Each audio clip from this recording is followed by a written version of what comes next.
بسم اللہ الرحمن الرحیم۔ نظم حمد شعر نمبر 4۔ جچتا نہیں نظروں میں یا قلعت سلطانی، کملی میں مگن اپنی رہتا ہے گدا تیرا۔ تشریح۔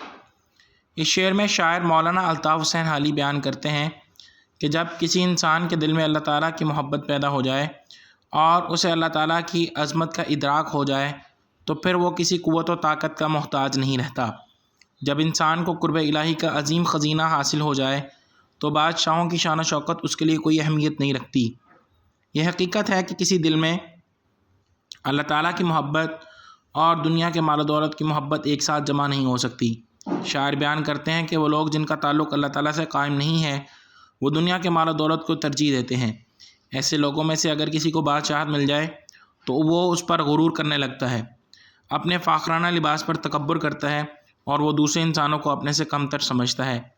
اس کے برعکس وہ شخص جسے اللہ تعالیٰ کی محبت نصیب ہو جائے وہ صبر و قناعت کا مجسمہ بن جاتا ہے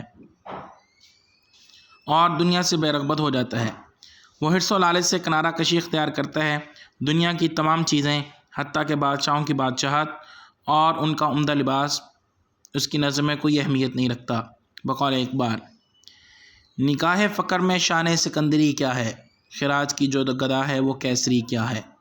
در حقیقت جب انسان اللہ تعالیٰ کی پہچان حاصل کر لیتا ہے تو اسے یہ بات معلوم ہو جاتی ہے کہ اللہ تعالیٰ ہی کائنات کی تمام اشیاء اور اختیارات کا مالک ہے۔ وہ ہر چیز پر قادر ہے۔ اس دنیا میں تمام تر نعمتیں، اختیارات اور بادشاہت عارضی ہے۔ یہ دنیا اور اس کی نعمتیں فانی ہیں، لہذا وہ کسی بادشاہ سے مرعوب نہیں ہوتا۔ کسی کا مال و دولت دیکھ کر اس کے دل میں لالچ پیدا نہیں ہوتا۔